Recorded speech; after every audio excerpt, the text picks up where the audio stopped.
টাঙ্গাইলের মধুপুরে ৩ দিনব্যাপী কৃষি মেলা শুরু হয়েছে। সোমবার ৮ জুলাই দুপুরে উপজেলা পরিষদ চত্বরে উপজেলা প্রশাসন, কৃষি সম্প্রসারণ অধিদপ্তর ও বৃহত্তর ময়মনসিংহের ফসলের নিবিড়তা বৃদ্ধিকরণ প্রকল্পের যৌথ উদ্যোগে এই মেলার আয়োজন করে।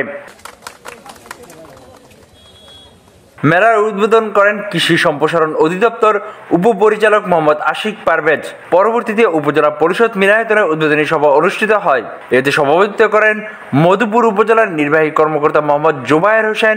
অন্যান্যের মধ্যে বক্তব্য দেন কৃষি সম্প্রসারণ অধিদপ্তরের উপপরিচালক মোহাম্মদ আশিক পারভেজ, জেলা প্রশিক্ষণ কর্মকর্তা মোহাম্মদ দুলালুর রহমান, উপজেলা কৃষি কর্মকর্তা রকিবাল রানা, উপজেলা মৎস্য কর্মকর্তা মোহাম্মদ আতিয়ার রহমান, উপজেলা হিসাব রক্ষণ কর্মকর্তা মোহাম্মদ কামরুজ্জামান, কৃষি সম্প্রসারণ কর্মকর্তা তাজনীনুর রাত্রি, দৈনিক প্রগতির আলো পত্রিকার সম্পাদক আনোয়ার সাদাত ইমরান, নার্সারি মালিক সমিতির সভাপতি আবু হানিফ সহ আরো অনেকেই।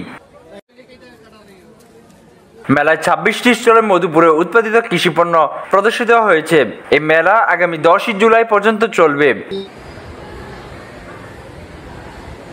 স্বাধীনতা টিভি বাংলা নিউজ ডেস্ক।